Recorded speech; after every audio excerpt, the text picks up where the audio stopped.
Sa East London noong 1960s, ang kambal na Cray ay ang mga gangster na prinsipe ng lungsod at lahat ay natatakot sa kanila. Si Ron ay uhaw sa dugo at hindi makatwiran, habang si Reggie ay isang street fighter. Isang umaga ay umalis si Reggie ng bahay para magdala ng tsaa sa mga pulis na bumubuntot sa kanya. Kinukutsa niya si Nipper na nakaupo doon na walang ginagawa sa halip na hulihin ang mga tunay na kriminal. Pagkatapos ay pumunta si Reggie sa kanyang kotse, doon ay nakita niya ang kanyang kaibigan na si Albie sa halip na ang kanyang driver na si Frank. Ipinaliwanag ni Albie na hindi nagpakita si Frank sa trabaho, kaya nagpasya si Reggie na pumunta sa kanyang apartment upang malaman kung ano ang nangyari. Sa daan ay kinakausap ni Reggie ang lahat ng mga kapitbahay na nagugustuhan kung paano siya nagmamalasakit. Patuloy siyang sinusundan ng mga pulis, at nagagalit si Nipper dahil pinipili ng mga sibilyan na makipag-usap sa isang gangster sa halip na sa mga pulis. Sa apartment ay nakita ni Reggie ang kapatid ni Frank na si Emily at nakipaglandian sa kanya hanggang sa paakyatin siya ng kanyang ina. Sa kalaunan ay lumabas si Frank at sa wakas ay nagdesisyon na pumasok na sa trabaho. Habang nasa biyahe ay patuloy na tinatanong ni Reggie si Frank tungkol kay Emily, at maya-maya ay huminto sila sa isang eskinita kung saan mabilis na nakalusot sina Reggie at Albie. Huminto rin sina Nipper sa eskinita na sinusubukan na sundan sila, ngunit gaano man siya kabilis tumakbo ay hindi niya napansin kung saan pumasok ang mga ito. Pagkatapos ay binisita nina Reggie at Albie si Ron na nasa isang mental hospital. Nagsilbi siya ng 3 taon sa bilangguan para sa matinding pinsala sa katawan ngunit kalaunan ay idineklara siyang baliw. Ikinwento ni Ron sa kanila ang tungkol sa paggamit ng mga kapangyarihan sa pag-iisip para pilitin ang mga tao na bigyan siya ng kanilang pagkain, at ang dalawa ay nagpanggap na ito ay nakakatuwa. Desperado si Reggie na mapalabas ang kanyang kapatid, kaya ipinadala niya ang isa sa kanyang mga tauhan upang takutin ang psychiatrist na namamahala sa pagsusuri ni Ron. Sobrang natakot ang doktor matapos marinig ang pangalan ni Reggie, kaya sinabi niya sa parole board na malusog na si Ron at maaari nang lumabas. Pagkatapos asikasuhin ang mga papeles ay binalaan ng doktor si Reggie na si Ron ay isang psychopath. Binigyan siya nito ng gamot na dapat inumin ni Ron 2 beses sa isang araw upang maiwasan ang gulo. Maya-maya ay naghanda si Emily para sa isang date kasama si Reggie at hindi pinansin ang hindi pagsang-ayon ng kanyang ina. Dinala siya ni Reggie sa club na pag-aari niya, na nagpapaliwanag na inimbitahan niya ang parehong mga artista at kriminal dahil gusto ng kanyang mga kliyente na magsama ang mga ito. Ngunit naputol ang kanilang date nang sabihin sa kanya ng kanyang mga tauhan na nasa kabilang table ang mas importanteng bagay na nangangailangan ng kanyang atensyon. Lumalabas na ninanakaw ni Jack ang ilan sa mga perang nakukuha niya sa pagbibenta ng mga ilegal na sangkap bilang bahagi ng operasyon ni Reggie. Ngunit sa pagtataka ni Jack ay pinatawad siya ni Reggie basta ibabalik niya ang pera kinabukasan at mangakong hindi na muling magnanakaw. Binigyan pa siya ni Reggie ng sigarilyo, at dito ay sinaktan na niya si Jack at pinagbantaan na papatayin kapag gumawa ulit siya ng kalokohan. Pagkatapos ay bumalik na siya kay Emily at sinubukan na makipag-bonding. Sa kanilang pag-uusap ay tinanong ni Emily kung natutuwa ba siyang maging isang gangster kung saan nagpanggap si Reggie na hindi, na isa lamang siyang may-ari ng club. Pagkalipas ng ilang linggo, dinala siya ni Reggie sa kagubatan upang ipakilala kay Ron na nakatira sa isang RV. Napansin ni Emily ang isa pang lalaki na paalis sa RV kaya ipinaliwanag ni Ron na gusto niya ang mga lalaki. Ibinahagi din niya ang impormasyon tungkol sa kanyang hilig sa kwarto at binanggit din niya na sila ni Reggie ang mamamahala sa buong lungsod sa lalong madaling panahon. Ang magkapatid na Cray ay may kalaban na gang na tinatawag na Torture Gang mula sa South London. Ang mga pinuno nito ay ang magkapatid na Charlie at Eddie Richardson.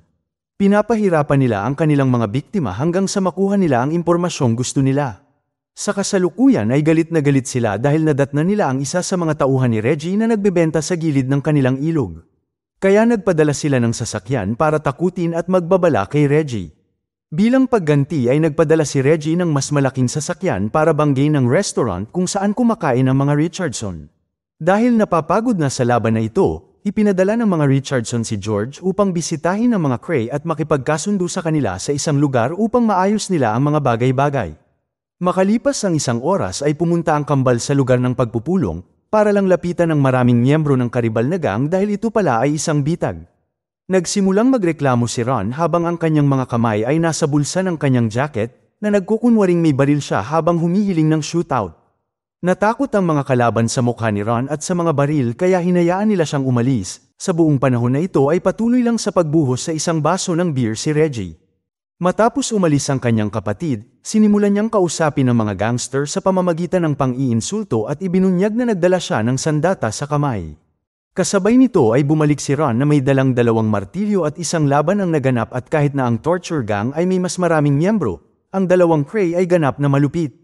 Madaling nanalo ang kambal sa labanan at habang patuloy na inaatake ni Ron ang mga lalaking walang malay ay umiinom si Reggie ng kanyang beer.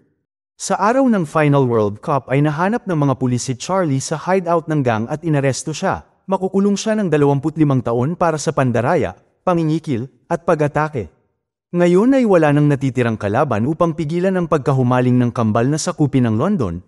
Kumuha sila ng isang abogado na nagngangalang Leslie na tumulong sa kanila na mag-set up ng mga lehitimong operasyon ng negosyo upang pagtakpan ang mga ilegal. Gumamit si Leslie ng pananakot sa pamamagitan ng mga salita at batas para mapapayag ang may-ari ng lokal na kasino na ibenta ito sa kambal. Kaya naman nagustuhan siya ni Reggie na pinupuri siya sa lahat ng kanyang ginagawa ngunit hindi siya pinagkakatiwalaan ni Ron. Hindi niya gusto kung paano nagagawa ni Leslie ang mga bagay-bagay sa pamamagitan ng pakikipag-usap tulad ng isang negosyante, dahil sa tingin niya yun ay isang palihim na panloloko na dapat sana ang isang gangster ay prangka at magulo. Kinamumuhian din ni Ron ang paulit-ulit na pagsasabi ni Leslie ng salitang kami na parabang bahagi siya ng pamilyang Cray. Isang araw ay ipinaalam ni Leslie sa kambal na gustong makipagnegosyo sa kanila ng American Mafia. Hindi interesado si Ron na makipagtulungan sa kanila ngunit nagpatakda si Reggie kay Leslie ng isang pulong. Ang sitwasyon ay nakakakaba at si Reggie ay hindi natutuwa noong una, gayunpaman, ang mga Amerikano ay nagdala ng isang suitcase na puno ng pera at isa pang suitcase na puno ng bearer bond o ang seguridad sa utang na inisyu ng isang gobyerno o isang negosyo. Humihingi ng business deal ang mga Amerikano at hahatiin ang mga kikitain sa 60-40, gayunpaman, hiningi ni Reggie ang 50-50. Tinanggap ng mga ito ang kanyang alok at gumawa sila ng isang toast upang ipagdiwang ito. Si Ron ay nagsimula na naman na magsalita tungkol sa kanyang sariling buhay.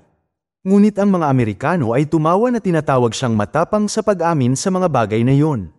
Sa paglipas ng mga araw ang tagumpay ng kasino ay lumalaki, at itinatag si Reggie bilang isang lehitimong negosyante habang siya ay gumagawa pa rin ng maruming negosyo sa likod ng mga ito. Katulad ng kanyang club, ang kasino ay puno ng parehong mga artista at mga kriminal upang maakit ang mausisa at bayolenteng karamihan. Si Reggie ay patuloy na nakikipag-date kay Emily, at si Ron ay patuloy na naging kakaiba sa punto na nagdala pa siya ng isang asno sa kasino. Ang gamot ay nagpapanatili sa kanya upang maging mahinahon ngunit hindi talaga siya gumagaling.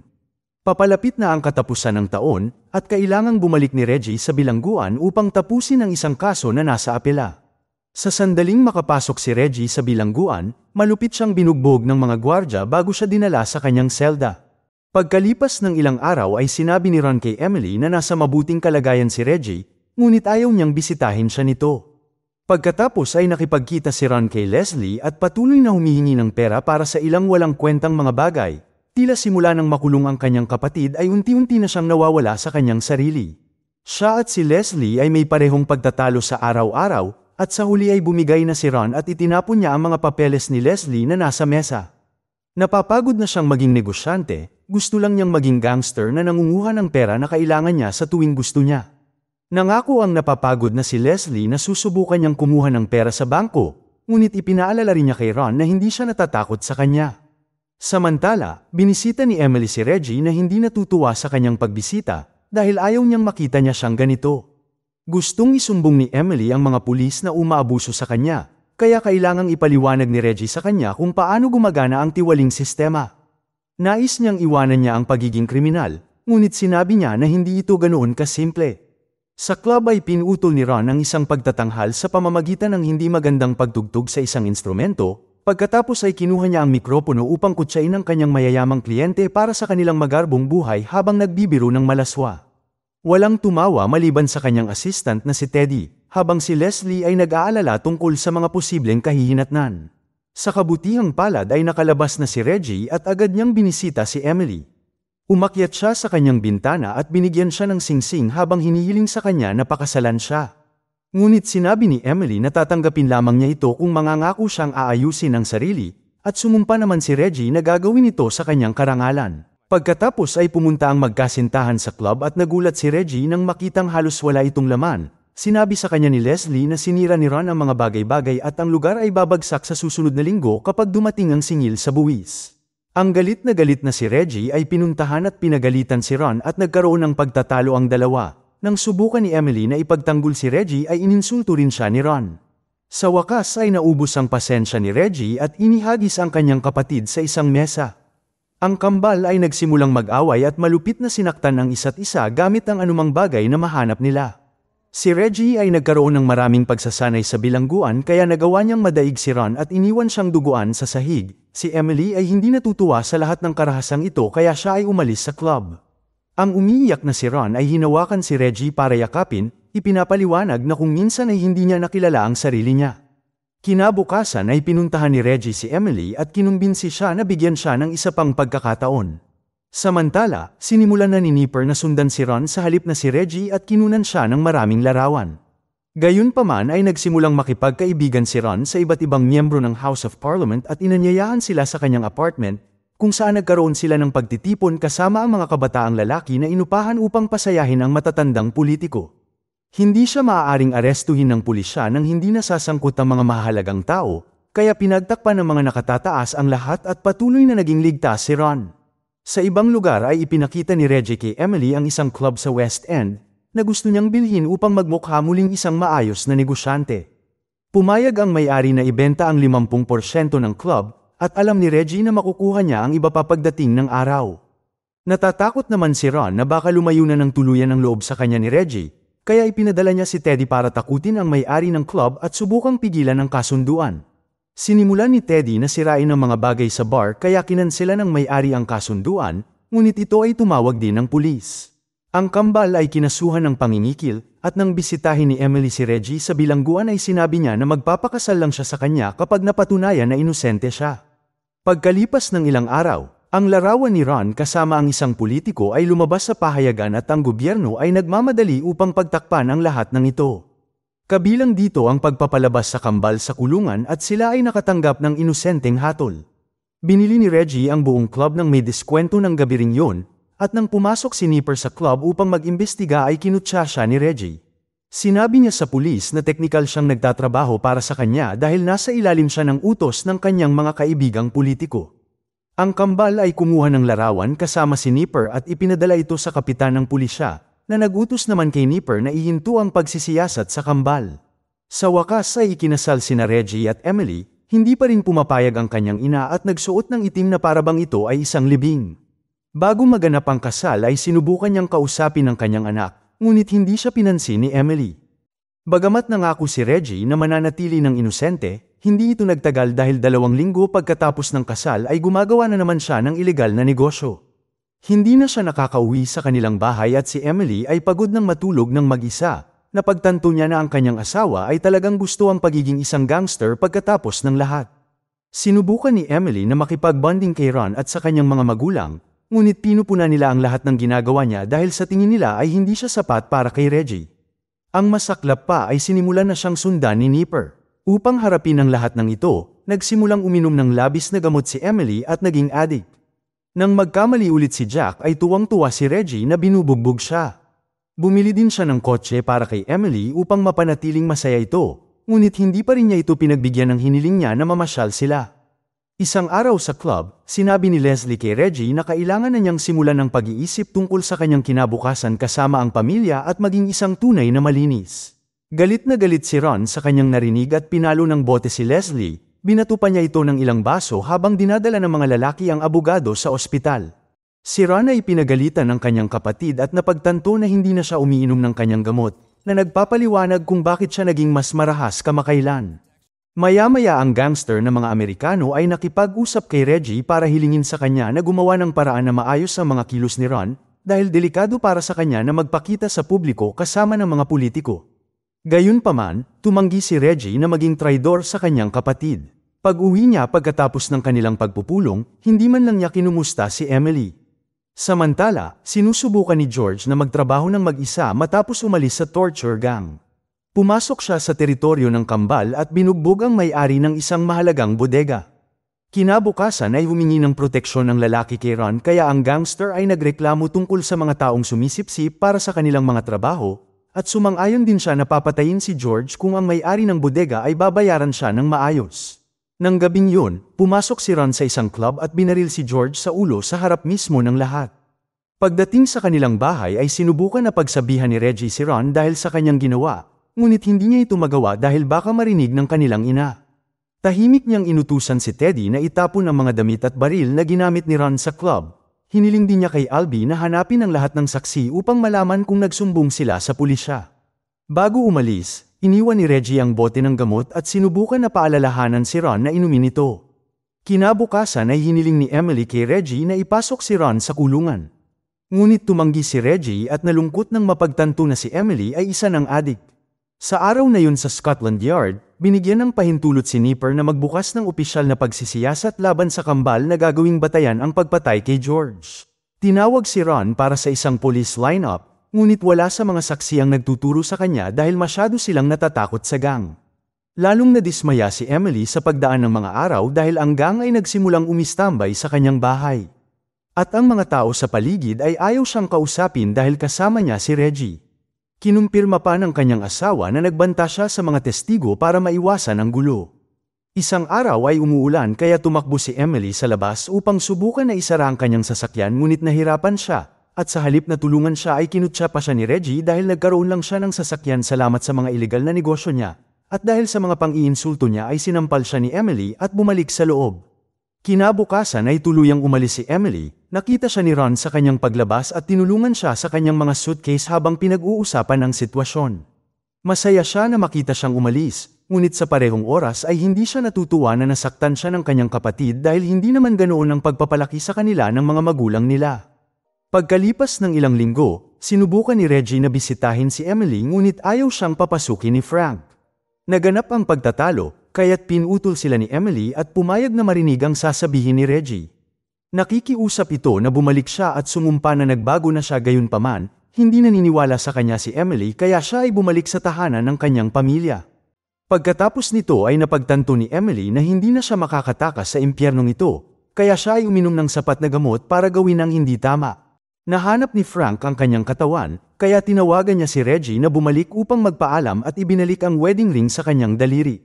Sa libing ay sinisisi ng ina ni Emily si Reggie sa pagkamatay ng kanyang anak. Isang gabi sa club, inupahan ni Ron si Jack para patayin si Leslie. Pumunta si Jack sa bahay ng abogado, ngunit nang buksan ni Leslie ang pinto ay hindi niya agad ito nabaril. Nagsimula ang laban para makuha ang baril, at sa pakikibaka ay naputukan si Leslie sa binti. Ginamit ni Jack ang pagkakataon na ito para tumakbo, pagkatapos ay nagpaputok si Leslie ngunit nakaalis na si Jack sakay ng kanyang sasakyan.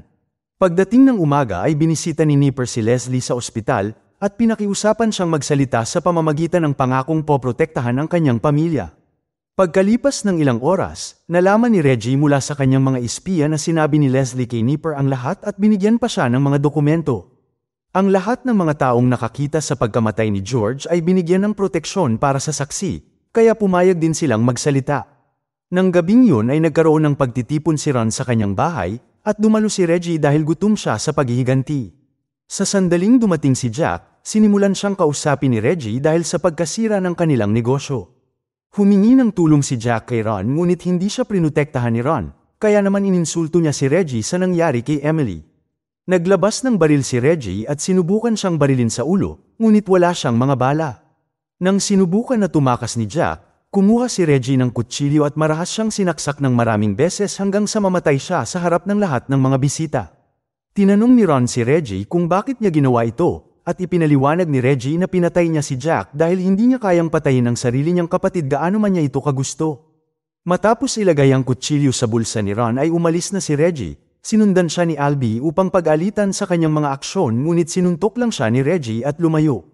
Salamat sa lahat ng mga saksi sa pagtitipon, sa wakas ay may sapat ng ebidensya ang pulisya para arestuhin ang kambal at huwag pansinin ang kanilang impluwensya sa parlamento.